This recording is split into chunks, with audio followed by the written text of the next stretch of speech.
90% du temps, le serveur sera utilisé à ne rien faire. Donc on a fait un investissement qu'on paye, mais qu'on ne rentabilise pas. Dire ça encore une fois. Mine de rien, le responsable infrastructure, il est en première ligne. Quand il y a un problème sur un site, il y a un site qui tombe, il y a des failles de sécurité, il y a des intrusions, il y a de la perte de données. Je pense que tu dois avoir pas mal de sueur froide. Il n'y a rien de plus frustrant justement de voir qu'on a travaillé et que finalement on a fait un produit qu'on pense qualitatif, mais que derrière personne ne l'utilise. À quel moment le DevOps va intervenir dans la conception technique du projet? Dès le début. Et il faut qu'il soit là dès le début. Sinon, il y a de grandes chances que le projet soit un échec. Ay, Dios ça.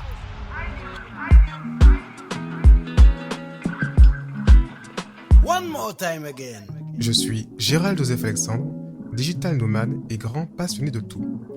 Cofondateur de Platypus Agency, agence web spécialisée en e-commerce basée en Martinique, à Paris et en Colombie.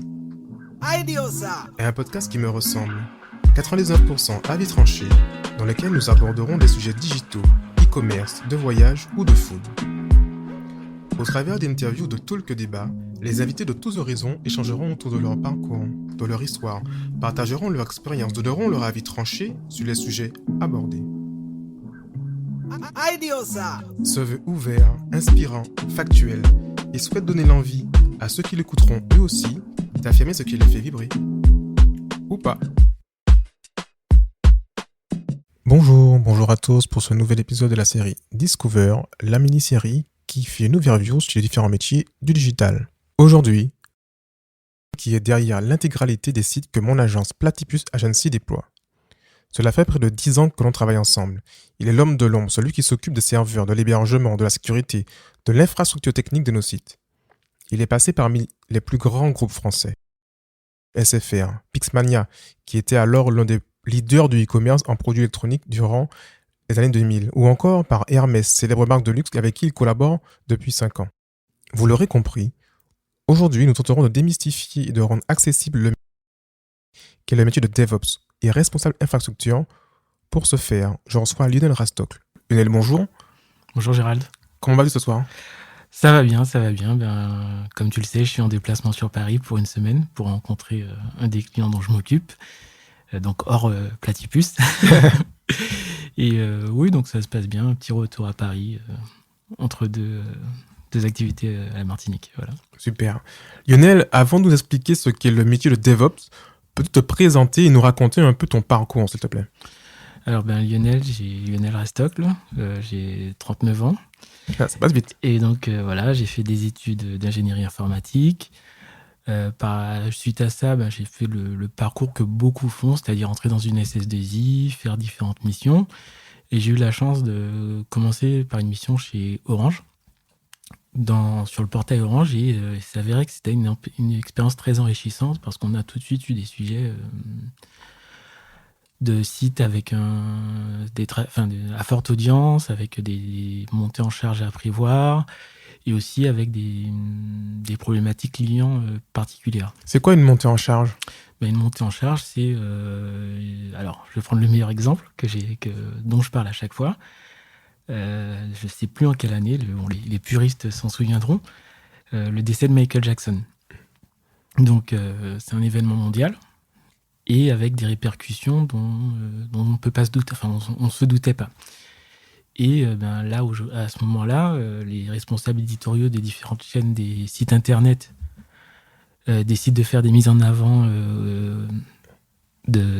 par exemple, de clips ou de son histoire, et ça génère pas mal de trafic sur Internet. Ok. Et là, déjà, c'était quelque chose qui n'était pas anticipé. Donc, entre son décès, en tout cas à l'heure française, le soir, et le lendemain matin, il y a des opérations de com qui s'organisent, il y a des choses, même naturellement, parce qu'il y a pas mal d'articles, et ça génère un trafic impressionnant.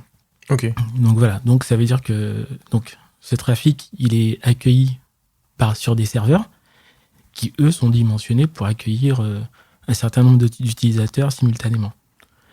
Et là, qu'est-ce qui se passe? Michael Jackson, tout le monde vient se renseigner, tout le monde est un peu nostalgique, tout le monde vient voir ce qui se passe, et le trafic explose. Et donc les serveurs sont voie rouge, les sites sont plus lents, il faut trouver des solutions pour pouvoir délivrer le service, sachant qu'on ne peut pas stopper l'audience et empêcher aux gens de venir. Ok. Voilà. Sachant que derrière, il y a d'autres problématiques, comme par exemple des forums où les gens sont déchaînés parce que il y a des sujets polémiques autour de Michael Jackson, etc. Et voilà, et tu as tout un écosystème qui est en train de s'embraser et il faut pouvoir délivrer le service. Donc en fait, c'est comme finalement une autoroute qui se charge. Exactement. Et il faut trouver une façon de fluidifier le trafic finalement. Tout à fait, oui. Ok. Ça, c'est intéressant parce que justement, j'ai prévu une question tout à l'heure où on va en parler, de voir quelles solutions on peut mettre en place pour fluidifier un trafic qui n'était pas prévu à la base. Ouais, ok. Qu'est-ce que tu as fait du coup après Orange ? Après Orange, comme c'était ma première expérience, j'avais fait 5 ans, donc j'ai continué toujours dans la prestation de service chez SFR. Et je crois que c'est à peu près à cette période-là où tu as lancé le site Sleepers. Ok. Voilà. Donc, au départ, c'était plus pour m'amuser et aussi pouvoir, en quelque sorte, restituer ce que je faisais à grande échelle, avec toute une équipe, plein de gens derrière moi, mais le faire par mes propres moyens, parce que moi aussi, je suis un passionné à la base. Et donc, je me souviens, je t'avais dit, mais au départ, vous étiez parti sur un autre hébergement. Ouais. Et finalement, déjà, étant donné que vous ne sortiez pas un site e-commerce lambda, mais avec déjà pas mal de spécifiques, etc., vous êtes aperçu qu'au niveau de l'hébergement, finalement, un accompagnement personnalisé sur mesure serait intéressant. Donc, je me rappelle notamment sur les problématiques de référencement, Tout à fait. autre chose où il fallait faire pas mal de tuning, entre guillemets. Vous avez jugé opportun finalement de passer par mes services. Et c'est là qu'on a commencé à collaborer. C'est ça. Alors, pour ceux qui nous écoutent, en fait, Sleepers, c'est un site qui vend des chaussons assez fun. Je vous invite à aller voir sur Internet. Donc, c'est sleepers, sleeperz.eu. Là, c'est le petit moment pub. Qu'est-ce que veut dire, Lionel, le mot, est-ce que c'est une contraction, le mot DevOps ? Ça veut dire quoi, DevOps ? Alors, c'est la contraction de développement et opération. Ok. Alors, parce qu'effectivement, quand j'ai commencé, donc en 2006 ou 2007, je ne sais plus, le monde du développement et le monde du système, donc l'hébergement, il y avait vraiment une limite et presque une guerre de tranchées. C'est-à-dire, l'ingénieur système a ses serveurs, c'est son royaume, et je caricature, mais c'est tout juste s'il autorise des devs à venir déposer du code dessus, et derrière, effectivement, on a un domaine de responsabilité qui est clair et net, en fait, une vraie frontière, mais en contrepartie, le travail collaboratif n'est pas forcément optimal. Et alors, pour ceux qui ont testé leur site perso ou qui même, on retrouve encore des systèmes comme ça, c'est qu'aujourd'hui, quand vous prenez un espace d'hébergement chez un provider français type OVH ou autre, vous cliquez, vous faites votre parcours et après on vous donne un code FTP. Et après vous posez vos pages HTML, votre code, votre WordPress dessus, mais vous collaborez pas avec la personne qui est de l'autre côté. Okay. Et si ça marche, tant mieux. Si ça marche pas parce qu'il y a du spécifique, il y a quelque chose, vous êtes bien embêté si vous n'avez pas les compétences. On se retrouve un petit peu seul en fait finalement. Exactement. Donc DevOps, c'est lié à pas mal de concepts qui sont apparus à la même époque. Donc il y a effectivement toute la partie agilité. Le fait l'agilité, tu connais mieux que moi. Je ne sais pas si tu en as déjà parlé. Pas encore, ça va venir dans les sujets. Voilà. Mais en fait, rapidement, à l'époque, en tout cas, sur beaucoup de projets, on va dire historiques, c'est un cycle en V. On fait la conception, on réalise et on déploie. Et ça en une seule itération. Ce qui fait que quand on a un problème, on peut le voir qu'à la fin, on n'a pas le temps de rectifier. Et voilà, c'est peut-être adapté pour du monde industriel, mais finalement, en développement informatique, on s'est aperçu que c'est pas... qu'on pourrait faire mieux. Donc, ça introduit l'agilité, donc en termes de gestion de projet. Mais derrière, il y a eu des déclinaisons, donc la partie DevOps qui permet justement à la partie système et la partie applicative ou développement, comme vous voulez, de mieux collaborer. C'est-à-dire qu'on ne considère plus que ce sont deux produits différents, mais un unique produit avec une interface qui, du coup, va devoir comprendre qu'est-ce que son interlocuteur côté développement souhaite déployer, comment le déployer, à quelle fréquence le déployer, Ok. pour que ça fonctionne et de façon huilée. Alors, pour revenir à l'agilité, on a un système, on a des cycles qu'on appelle des sprints, avec des livraisons régulières de code qui permet au client de voir l'évolution des développements au fil de l'eau et pas juste attendre la fin des 6 mois, 2 mois, 3 mois, X mois de projet pour voir son produit. Et l'idée, c'est de permettre justement aux développeurs d'avoir une vision, déjà d'être autonome, mais de pouvoir déployer son code au fil de l'eau et de pouvoir avoir une visualisation de ce qui se passe. Donc là, on commence à introduire des concepts d'intégration continue, c'est-à-dire que de versionning de code. Enfin, il y a pas mal de notions. Enfin, je ne sais pas si on aura le temps d'entrer dans les détails. Voilà, en tout cas, moi, je le note pour voir si on peut en parler tout à l'heure. L'intégration continue, le versionning de code. Mais finalement, donc DevOps, c'est avant tout une approche, une culture en fait au final. Tout à fait, oui. Voilà, c'est un mindset. C'est un mindset et effectivement, on peut avoir des DevOps qui sont plus du monde du système, d'autres plus du monde du développement. Il n'y a pas forcément de parcours type, en fait. C'est des fois, des fois, ça accompagne la culture de l'entreprise, la transformation de l'entreprise, qui va faire que tel profil va s'orienter vers le DevOps ou voilà. Mais en tout cas, c'est vraiment une passerelle entre le socle d'infrastructure, comme on a pu le connaître il y a des années avec des serveurs physiques, etc., et le développement. Il faut vraiment le voir comme une passerelle, un facilitateur, pour que le développeur n'ait pas à se soucier de l'infra, et pour que la partie système puisse comprendre et mieux appréhender ce qui va être déployé et comment le déployer.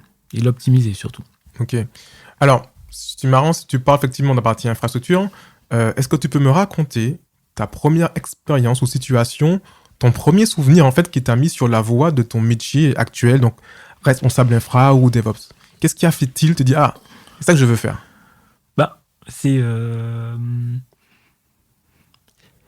on va dire que ça remonte à l'adolescence, Internet, les ordinateurs, on télécharge des jeux, ICQ, etc. Enfin, il y a pas mal de souvenirs et on s'intéresse à, on démonte des PC, on monte des PC. Quand on est sur Paris, on prend son samedi matin pour aller à Montgalais, acheter chaque pièce dans le détail, on remonte les PC. Donc forcément, je pense que j'étais peut-être plus côté système, comme on dit. Et le développement, j'étais curieux, mais sans plus. C'était pas forcément... j'étais plus proche de la partie matérielle. Ok. Et comprendre comment ça marche. Après, effectivement, si ça permet d'installer des jeux, de regarder des DivX à l'époque, etc., c'est tant mieux. Et j'ai eu la chance, justement, d'avoir cette première expérience chez Orange où on m'a proposé de faire de l'hébergement sur un portail à forte audience. Et en plus, ils venaient de racheter une start-up et du coup, le milieu était très, très ouvert et très enrichissant. C'est-à-dire que en un mois, j'avais déjà appris énormément de choses et voilà. Okay. Et forcément, c'est passionnant. On apprend des choses. On est confronté à des sujets comme à l'époque l'envoi des SMS via le site, via un site internet, et le pic du Nouvel An à gérer chaque année. Et ça, c'était super intéressant parce que il y a des concepts qu'on va retrouver aujourd'hui, par exemple le système de file d'attente quand on va acheter des places pour un concert, pour un match de foot. Mais il a fallu développer des choses ou mettre en place des choses pour pouvoir mettre les SMS en file d'attente pour pouvoir les délivrer au fil de l'eau, etc. Et étant donné que là où je vais parler de comment ça s'appelle, de partie système, faut pas oublier que derrière on a un ordinateur et que les gens des fois ils pouvaient aussi programmer leurs SMS et ils disaient je vais programmer mes SMS pour le 31 décembre à minuit. Mais finalement, le 31 décembre à minuit, c'est 24 heures d'avance. Ok. Et donc, on s'apercevait qu'il y avait un pic de trafic 24 heures avant le nouvel an, alors que, mais effectivement, tu dis à la machine 31 décembre à minuit, elle envoie le 31 décembre à minuit. Donc derrière, ça peut donner lieu à des réflexions où tu te dis, mais peut-être que... Et c'est là où tu vas devoir parler avec les développeurs, dire, oui, peut-être qu'il faudrait mettre, en tout cas, un message d'avertissement. Attention, quand vous planifiez un message pour cette heure-là, pensez bien que finalement, ils seront envoyés avec 24 heures d'avance, etc., etc. Mais ça, on peut le faire en bonne intelligence si on se parle. Et voilà, donc en fait... En gros, vous avez pris un pic de trafic 24 heures avant ce que vous avez prévu finalement. C'est ça exactement, un peu le truc. Effectivement, il n'est pas comparable au réel pic de trafic, puisque la plupart des personnes mettaient le 1er janvier à minuit. À minuit, mais il y avait une part quand même non négligeable de personnes qui mettaient... Ok. Donc, ce qu'il faut retenir là-dessus, c'est que pouvoir, quand on a un applicatif en soi, c'est prévenir en tout cas et coordonner avec la partie infrastructure les potentielles campagnes marketing, les impacts en fait que pourront avoir le trafic sur l'applicatif. Voilà, exactement. Et donc, à l'époque, les serveurs étaient physiques. Donc, ça veut dire qu'un serveur physique, c'est un serveur qu'il faut aller mettre en data center. C'est-à-dire qu'il faut de la place, il faut de l'énergie. Il faut que la salle serveur ait suffisamment de clim pour refroidir tout ça. Et commander un serveur et l'installer, on va pas chez Carrefour et on l'installe dans la journée. Et je pense que c'est l'un des plus gros défis qu'il y avait à l'époque. C'était vraiment on était obligé d'anticiper sur plusieurs mois, semaines pour pouvoir... acheter un serveur, avoir le budget. Un ou X serveurs. Les configurer derrière ça. Exactement. Et voilà. Alors, ça tombe très bien, parce que ma prochaine question, justement, j'aimerais que tu nous expliques ce qu'on appelle le cloud. Qu'est-ce que le cloud dont tout le monde parle ? Qu'est-ce qu'un hébergement cloud au final aussi ? Alors, le cloud, c'est un modèle de consommation de services informatiques, de ressources informatiques, qui est facturé à la demande. J'explique. Aujourd'hui, justement, par rapport à toutes ces variations de trafic, on achète un serveur. Il tourne avec 10 visites quotidiennes. Et puis un jour, il y aura un événement. On va avoir 50 visites quotidiennes. Et du coup, 90% du temps, le serveur sera utilisé à ne rien faire. Donc, on a fait un investissement qu'on paye, mais qu'on ne rentabilise pas. Ok. Et donc, effectivement, alors Amazon te dira effectivement que eux, ils sont aperçus de ce problème-là. Ils ont eu l'idée de demander, alors je ne vais pas dire de bêtises, mais à un des grands constructeurs à l'époque, de savoir s'ils pouvaient leur louer les serveurs, mais à la demande. C'est-à-dire pas tout le temps, mais qu'ils puissent de temps en temps quand ils en ont besoin. Voilà, récupérer parce qu'ils savent qu'ils ont une opération marketing, etc. Et c'est de là que le modèle de cloud est né, en fait. Et on va peut-être parler pas mal d'Amazon, mais bon, le système est le même. Mais il faut savoir que chez eux, en fait, tous les besoins, tout ce qu'ils proposent aux clients aujourd'hui, c'est parce qu'ils ont eu des besoins eux-mêmes. Et finalement, on parle d'Amazon, la partie e-commerce, mais ce qui leur apporte beaucoup d'argent, c'est surtout toute cette partie cloud, parce que le modèle de consommation à la demande, il est intéressant, mais il leur apporte énormément d'argent parce que cette flexibilité, elle est très populaire et permet de ramasser beaucoup de clients. Donc, on parlait juste avant des serveurs physiques. Aujourd'hui, je vais pouvoir dire, j'ai mon serveur, j'en ai un, mais je veux que pour, par exemple, on va prendre l'exemple qui nous concerne, le Tour d'Aïol, je veux pouvoir passer à 10. Alors, pour ceux qui ne savent pas, le Tour d'Aïol, c'est l'un des plus gros événements sportifs qu'on a en Martinique. Et il se trouve qu'avec Lionel et trois autres copains, on a créé en fait une application mobile et un site internet qui fait qu'on a énormément de trafic qui arrive au même moment. Voilà. Et on veut pouvoir passer de 1 à 10 en quelques secondes ou en quelques minutes. Et donc, c'est ce que le cloud permet. Parce qu'effectivement, si pendant 24 heures, on paye 1 euro le serveur, 1 euro le serveur à l'heure, on sait que les 10 serveurs supplémentaires, on va payer la quote-part correspondant aux quelques heures où ils seront restés allumés. Okay. Et qu'une fois que le pic d'audience sera parti, ils vont s'éteindre et on arrête de payer pour rien. Donc ça optimise... c'est de la souplesse en fait. Voilà, de la souplesse et un modèle de facturation qui te permet justement de t'adapter à des situations. Comment ça s'appelle ce modèle justement de faire en sorte qu'un site peut passer potentiellement de un serveur pour avoir, on va dire, 10 visites par minute à très rapidement 100 visites par minute? C'est la scalabilité. Ok. Et alors on va revenir justement sur le DevOps. C'est un sujet système, puisque c'est côté système où on va pouvoir dire rajoute de la capacité d'hébergement. Mais derrière, il faut que l'application puisse être distribuée sur plusieurs serveurs en même temps et servir les sites en même temps. Je vais donner un exemple assez simple. Aujourd'hui, on arrive sur un site de e-commerce. On met des articles dans le panier, et donc tout ça, c'est stocké sur un serveur. Toutes ces informations-là, ce qu'on appelle les informations de session. S'il s'avère que finalement, pour des raisons autres d'infrastructure, on est redirigé vers notre serveur, il faut que toutes ces informations de session puissent être retrouvées pour qu'on ne perde pas le panier, l'authentification, etc. Donc c'est pour ça que je dis qu'il faut pouvoir discuter avec les équipes de développement pour savoir comment ce système de session, etc. est géré, pour faire en sorte que lorsqu'on passe d'un serveur à un autre, qu'on puisse retrouver sa session et ne pas perdre son panier. Enfin, voilà, pour le cas e-commerce. Donc c'est aussi cette partie-là, tout cet aspect-là que le DevOps va devoir gérer pour que ça soit le plus transparent possible pour l'utilisateur. Ok, d'accord. Et quel est ton plus beau souvenir ou accomplissement que tu as eu à faire sur un projet?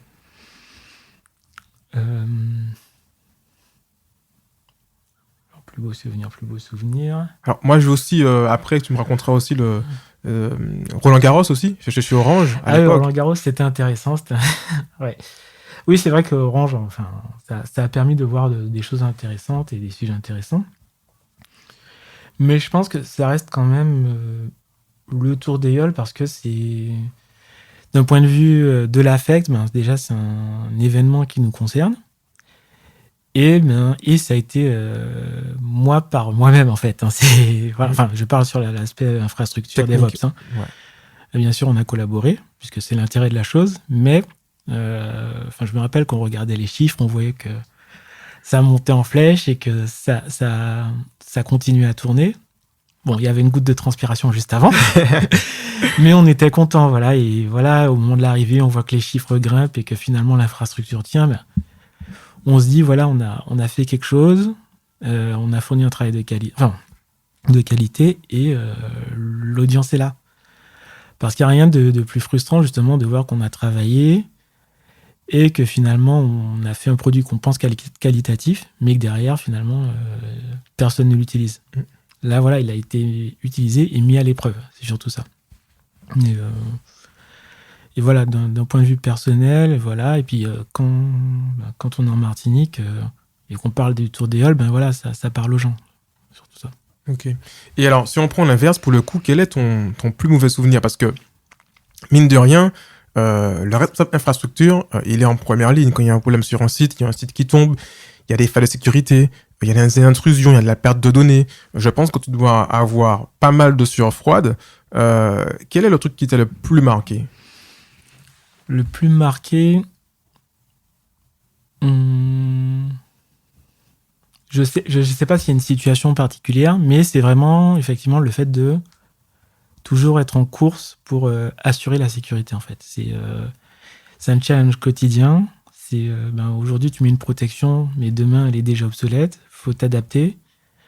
faut faire de la veille et faut être prêt aussi par rapport à la taille de ma structure à être réveillé ou recevoir un message un dimanche matin alors que t'as même pas encore lavé ton visage et te dire mince, voilà, il va falloir gérer ça parce que derrière il y a un client, il y a un service qui tourne plus, il y a un service qui est compromis et il faut pouvoir le sécuriser, le rétablir. Ouais, donc il y a un client, il y a l'utilisateur, il y a de l'argent en soi. Parce Tout à fait, oui. Donc de business en fait qui tourne pour le coup. Exactement, oui. Et derrière, il faut gérer de la communication. Faut pouvoir gérer, réparer, faut pouvoir restaurer des données et tout ça, avant de pouvoir le faire en un claquement de doigts, de l'automatiser, il y a des étapes manuelles. Et c'est très pénible parce que faut faire attention à pas tromper, à restaurer la bonne sauvegarde, à ne pas supprimer les données actuelles, à pouvoir les récupérer. Et voilà, c'est un travail qui peut être stressant parce que derrière, il y a un client qui te dit j'attends où tu en es, il comprend pas pourquoi ça fonctionne pas, etc., etc. Donc aujourd'hui, on a accompli du chemin. C'est encore perfectible, il y a pas de sujet. Mais voilà, c'est ce genre de situation qu'on tend à réduire, mais qui sont les plus désagréables et les plus stressantes. Ok. Et du coup, quelle est la qualité principale qu'il faut pour toi pour être un bon DevOps ou un bon responsable d'infrastructure? Aujourd'hui, effectivement, il faut comprendre, et là, on revient toujours à ce lien qui est important, comprendre les applications qui tournent sur tes infrastructures. On l'a bien vu ces derniers temps. Il y a des CMS, donc je ne sais pas si on fera peut-être un petit aparté comme WordPress que je maîtrise relativement. Donc aujourd'hui, je suis autonome pour débugger, pour voir comment ça fonctionne, etc. Mais par exemple, sur l'un des derniers projets qu'on a aujourd'hui, étant donné que c'est un gros projet et que il y avait pas mal d'interlocuteurs, donc effectivement, j'avais beaucoup plus de recul et de hauteur par rapport à ce qui a été déployé. Et en cas de problème, j'étais un peu démuni, en fait. Okay. J'étais pas autonome.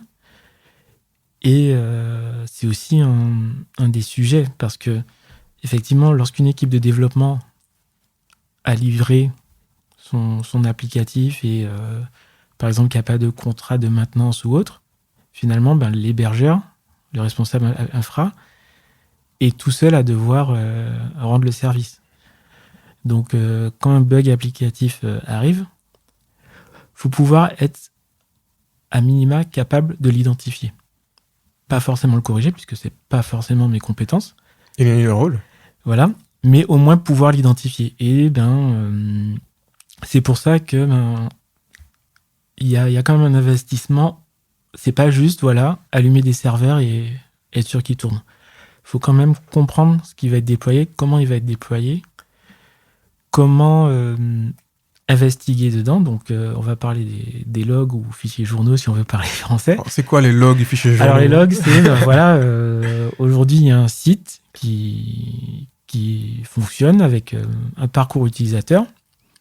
Et l'idée, c'est de pouvoir tracer tous les événements qui vont se faire sur ce site ou sur parcours utilisateur dans des fichiers. Donc, c'est du texte qui s'affiche en disant l'utilisateur a mis à jour son panier, l'utilisateur a passé telle étape, etc. etc. Il s'est connecté, il a créé une adresse. etc. Et là, il y a une erreur de tel type. Donc, c'est des messages qui peuvent paraître abstraits ou compliqués à comprendre, mais qui respectent quand même un certain format qui fait que aujourd'hui, on va avoir tel message d'erreur. On saura que ça pointe cette destination-là, ou ce fichier-là, ou cette partie-là du processus. Ok. Ça permet en fait d'identifier finalement ce qui s'est passé et où ça s'est passé dans l'applicatif pour aider et faciliter la correction derrière ça. Exactement. Des fois, ça ne suffit pas, mais c'est déjà une première étape. Mais il faut pouvoir justement avoir travaillé avec les équipes applicatives pour se dire, voilà, moi j'écris les logs, je fais en sorte que les logs soient dans tel dossier. Maintenant, c'est à toi, donc côté DevOps, de faire en sorte qu'ils apparaissent ou qu'ils soient accessibles quelque part sans qu'on ait, par exemple, à se connecter directement sur le serveur. Ok. Donc, il y a des outils pour ça qui vont permettre en web, depuis son navigateur, de voir justement tous ces journaux d'erreurs. Enfin, d'erreurs ou pas, mais en tout cas, tous les journaux de l'application. Et permettre soit aux développeurs, soit aux DevOps de pouvoir les lire et de pouvoir d'effectuer un premier diagnostic. Ok. Qu'est-ce qui te provoque du plaisir dans ce que tu fais au quotidien? Ben, pas mal de choses. Alors, on va peut-être commencer par les étapes. C'est quand il y a une nouveauté, un petit challenge technique, c'est justement de l'avoir passé, en fait. Voilà. Il y a eu on s'est dit, aujourd'hui, on va mettre en place telle chose. On ne l'a jamais fait.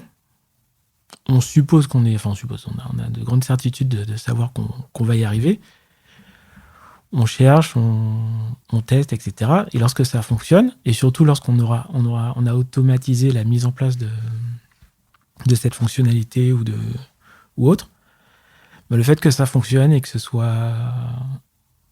se déroule sans problème, c'est une grande satisfaction. Et aujourd'hui aussi, ce qui me fait plaisir, c'est aujourd'hui on travaille, on utilise Slack. Donc Slack, c'est un système de messagerie instantanée avec différents canaux.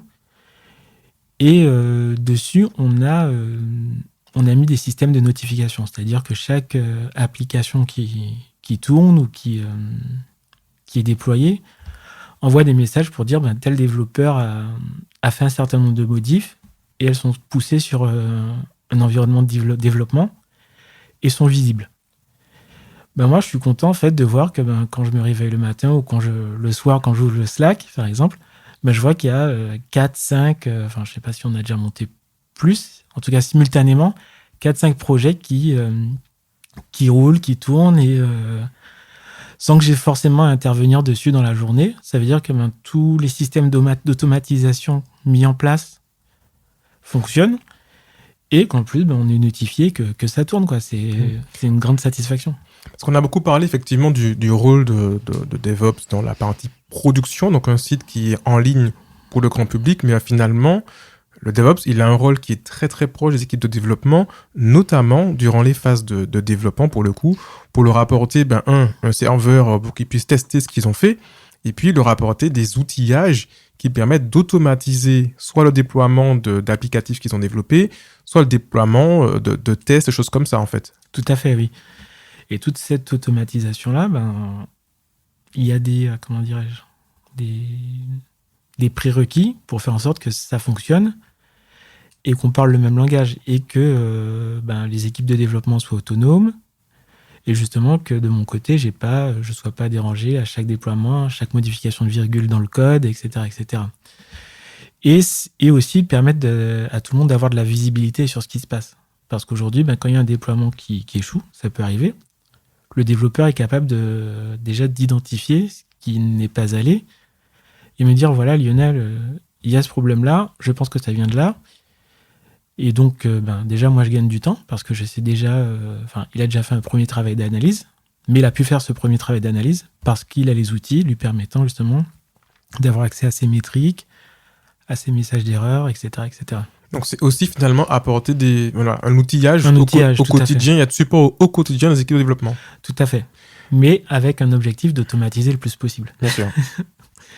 Après, on n'est pas des robots, donc on n'est pas là juste pour se parler par message d'erreur ou par notification. Donc, effectivement, on a le Slack où on échange régulièrement, où on a les différents sujets, on peut suivre, on a l'historique.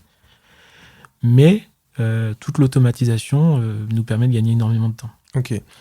Alors, à quel moment, dans un projet e-commerce, un vrai projet e-commerce d'envergure, un projet qui va faire au minimum 50 à 100 commandes par semaine, voire en plus, voire 400 commandes par semaine, à quel moment le DevOps va intervenir dans la conception technique du projet? À quel moment on va collaborer avec un architecte ou avec les développeurs? Dès le début. Voilà, il n'y a pas... Et il faut qu'il soit là dès le début. Sinon, il y a de grandes chances que le projet soit un échec. En fait, faut savoir à qui est adressé le projet, qui sera le client final, B2B, B2C, enfin voilà. Quelle est la nature de l'audience ? Est-ce que c'est quelque chose de régulier ? Est-ce que c'est quelque chose qui sera saisonnier, périodique, etc. Au niveau des horaires aussi. Est-ce que c'est quelque chose qui tourne plutôt la journée, plutôt la nuit ? Est-ce qu'il y a des sujets liés à la sécurité ? Aujourd'hui, la donnée personnelle, on sait que c'est quelque chose de précieux. Et à la fois d'un point de vue business, on va pas se mentir, mais aussi d'un point de vue utilisateur, où il faut protéger les données des utilisateurs. Donc derrière, si, je sais pas moi, si je suis pas informé que on va stocker des noms, des prénoms, des adresses email ou des numéros de carte bleue, déjà, un numéro de carte bleue, je vais te dire, moi, je suis pas habilité à stocker des numéros de carte bleue parce qu'il y a des certifications, etc. Si c'est des données de santé, pareil. Voilà, ça va aussi appeler de ma responsabilité à dire non, je n'ai pas la certification pour faire cette activité. Il faut peut-être passer par un service qui est habilité. Ok. Voilà, il y a aussi un devoir de conseil, mais dès les phases de conception. Donc, parce qu'en soi, ça peut être des vraies contraintes, et là, des contraintes, mais un vrai coût, parce que un prestataire extérieur qui serait lui habilité à héberger des données de santé ou données personnelles ou données bancaires, ça a un certain coût. Tout à fait, oui. Et qu'il faut prendre en compte dès la conception du projet, pour le coup. Mais voilà, ce coût, il peut être encore plus cher si tu le fais sans y avoir droit. Donc, Tout à fait. Alors, on m'a parlé il y a quelques temps, je sais que c'est très en vogue, moi je sais ce que c'est, mais c'est pour en parler avec tout le monde, de ce qu'on appelle l'infra as code. Est-ce que tu peux nous expliquer le concept d'infra as code de façon très très très simple ? Alors l'infra as code, c'est quoi ? On va repartir du début. Avant, donc on avait des serveurs physiques. On les achetait, on les installait, on mettait les câbles réseau, on les allumait et on mettait peut-être le CD-ROM ou le truc et on déployait le système d'exploitation, puis les logiciels, etc. Ensuite, on est passé à la virtualisation. Donc là, on a eu toujours les serveurs physiques, mais après avec une couche de virtualisation. Donc c'est que dans un serveur physique, il y avait peut-être plusieurs serveurs, c'est ça ? Exactement, oui. Okay. Et chaque serveur est isolé. Qui était virtuel. Voilà, exactement. Ensuite, on a commencé à passer au cloud. Donc on est toujours sur de la virtualisation, puisque le cloud, c'est pas des serveurs physiques qui... Enfin, quoique, Amazon peut les allumer peut-être à la volée, mais c'est des serveurs virtuels qui s'allument, etc. Et ensuite, on a eu aussi des services. Alors, je vais faire une petite aparté. On a la notion de serverless. C'est-à-dire que on a des services qui tournent, mais finalement, on ne sait pas si on a une machine virtuelle, on ne sait pas ce qui tourne. On a juste un service, par exemple, pour parler du plus connu, qui est Amazon S3, qui est un service de stockage illimité.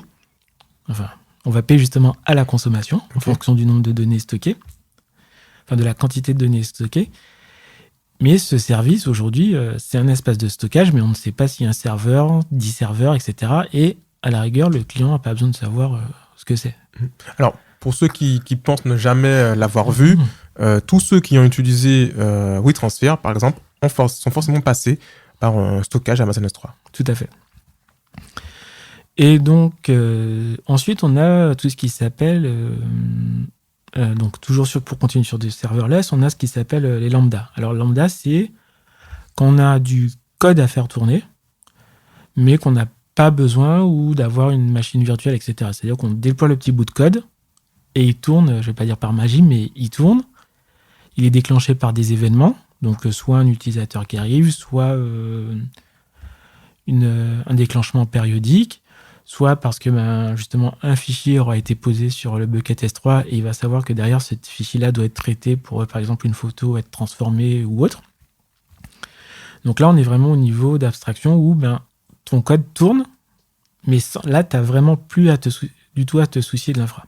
Et est-ce que c'est aussi la question, les lambda qui permettent, par exemple, je prends tous les outils connectés, comme on a Alexa de Amazon, choses comme ça, ou Siri et tout. En fait, et les Google aussi, les Google Home, qui permettent d'interagir avec ces outils-là et qui potentiellement pourraient dire, je ne sais pas, à partir du moment où j'arrive chez moi, un événement, et je déclenche du coup une lambda sur Internet. Oui, voilà, sachant, voilà, exactement. Et comme on parle d'Amazon, donc il faut savoir que aujourd'hui, si vous avez quelques compétences en développement ou très peu, aujourd'hui, vous pouvez développer vos propres skills. C'est comme ça qu'on appelle une fonctionnalité sur Amazon Alexa, Amazon Echo, personnalisée. C'est-à-dire, aujourd'hui, vous voulez que lorsque vous dites Alexa, envoie un mail à mon mari, le mail sera peut-être déjà pré-programmé, pré-enregistré, avec l'adresse justement de votre mari, et derrière, ça va lui envoyer un message. Et cette fonction-là, tout ce système-là, on n'est pas obligé d'avoir un serveur derrière. On peut avoir le bout de code qui va faire tout ça, qui sera déclenché par l'appel d'Alexa. Et voilà, ça va enchaîner des actions, etc. Donc, c'est vraiment personnalisable et à souhait. Et donc, toutes ces choses-là, pour les configurer, les installer, on peut effectivement aller sur l'interface Amazon, comme certains d'entre vous le font peut-être chez OVH, chez GoDaddy, chez One&One. On clique, on dit voilà, on veut un serveur, on veut un hébergement, on veut une base de données, etc., etc. Par contre, le problème, c'est que quand on a besoin de le reproduire, il faut qu'on se souvienne où on a cliqué et... Exactement quelle configuration on a réalisé. Exactement. Aujourd'hui, il y a quelque chose qu'on appelle l'infra as code qui fait que tous ces paramètres-là, tous ces clics vont être remplacés par du code. Donc ça veut dire qu'on écrit dans du code, on le versionne comme le code applicatif pour pouvoir traquer les modifications qu'on a faites ou si on est plusieurs à travailler dessus.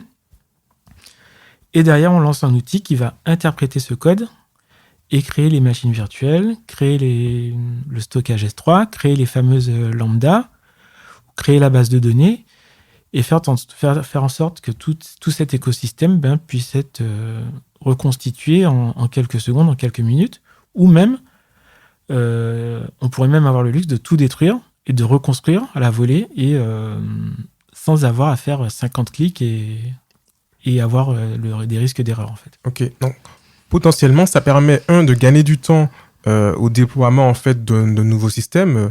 Demain, tu as un nouveau client, toi, tu as créé un petit script d'infra as code pour déployer un WordPress avec une base et d'autres éléments.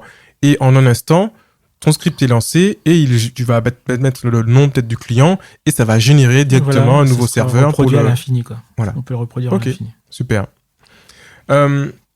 Alors, comment tu vois ton métier d'ici 5 à 10 ans ? Alors, c'est un débat intéressant parce que finalement, avec toute cette évolution, où à la base, on savait qu'on achetait un serveur HP, un serveur Dell, un serveur n'importe quoi, qu'il fallait mettre de l'électricité, etc. Aujourd'hui, avec l'approche cloud, si on va à l'extrême, quelqu'un qui faisait ça il y a 10 ans, aujourd'hui va juste se contenter de remplir des fichiers de configuration. Ton métier a évolué. Voilà, il a évolué. Mais justement, après, c'est mon opinion. Les puristes diront non, mais moi, j'aime bien savoir ce qui se passe très bas niveau. Là, c'est comme quelqu'un qui va avoir une voiture manuelle, qui va dire non, mais moi, j'aime bien les sensations, la conduite, freiner moi-même. Ou quelqu'un qui aujourd'hui, on a des voitures hyper connectées, qui gèrent les vitesses, qui font des freinages d'urgence, etc. C'est du confort qu'on a et aussi une énergie qu'on peut mettre pour faire autre chose.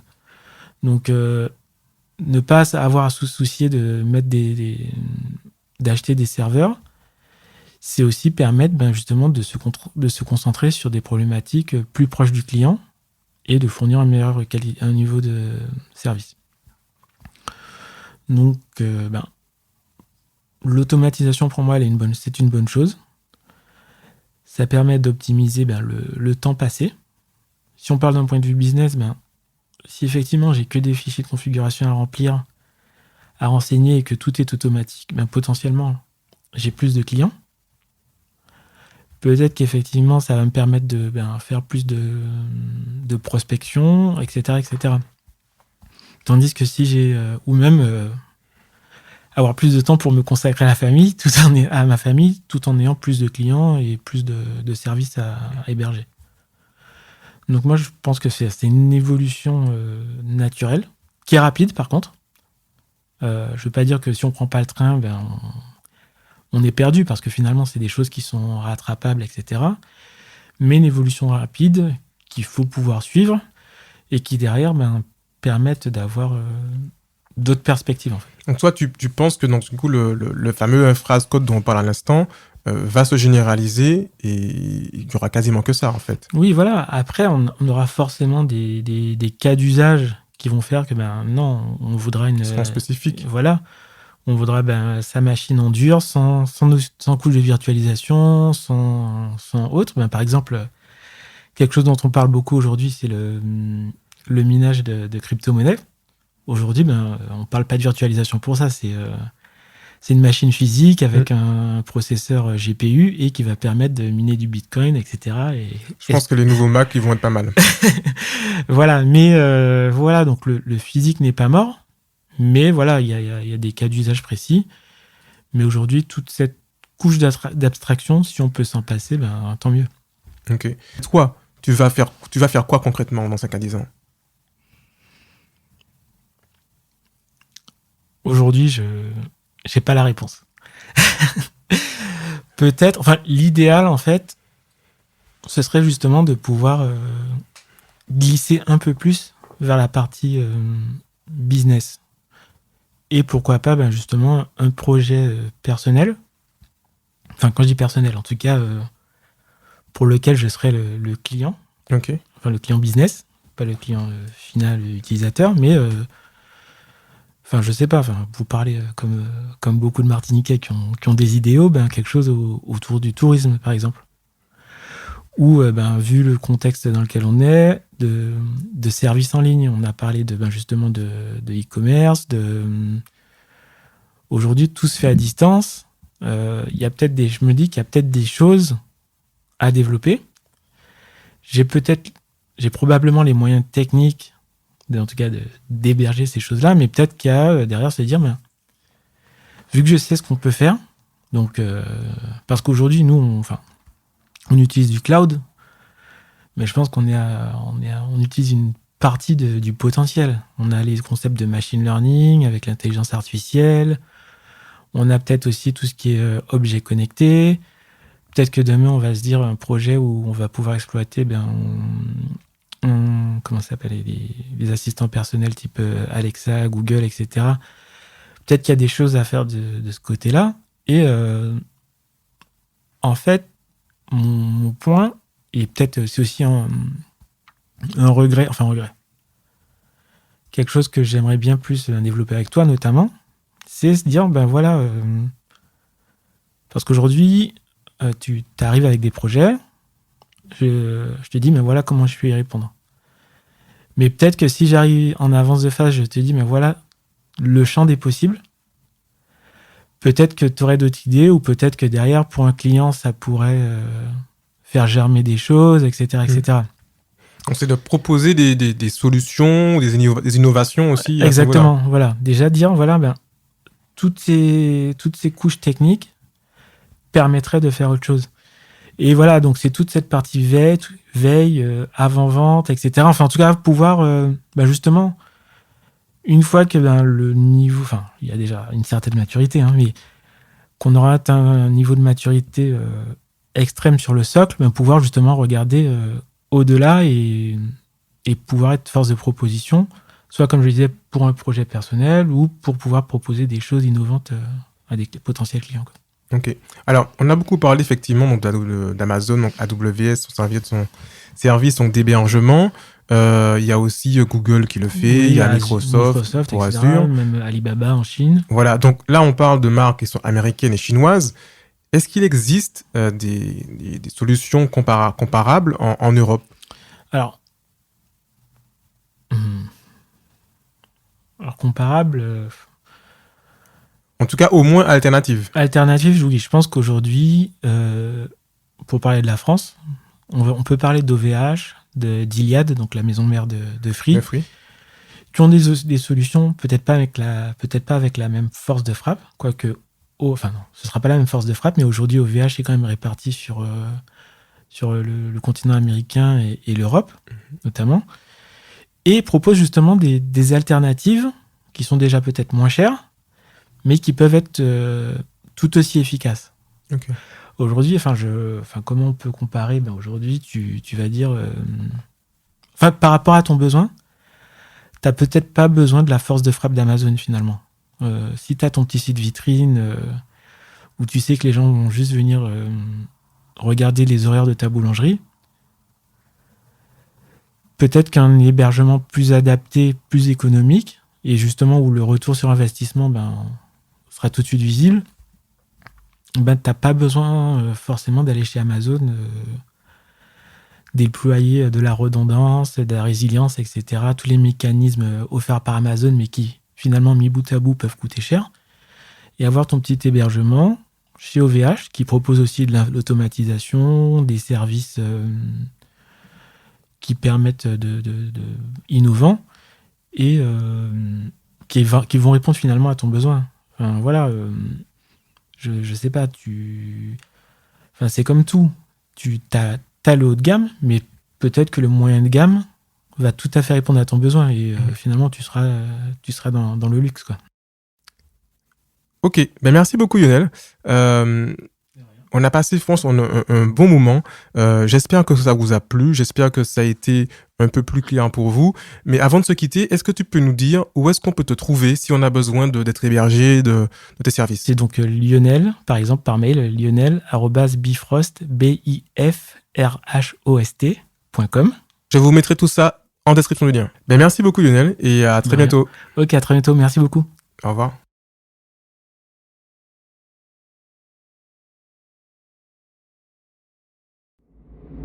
Merci d'avoir écouté l'intégralité de notre podcast. Si vous avez apprécié, n'hésitez pas à partager et encore partager. Mettez-nous 5 étoiles sur vos plateformes préférées pour qu'on puisse continuer à gagner en visibilité. Si vous n'avez pas apprécié, partagez-le quand même. Et surtout, faites-nous des feedbacks en DM sur Instagram. Si vous avez des besoins ou des questions liées au e-commerce ou au digital, n'hésitez pas à nous contacter sur hello@idiosa.com. Rejoignez notre communauté sur Facebook, Twitter ou Instagram. Merci encore de me suivre et à très vite. Tell them.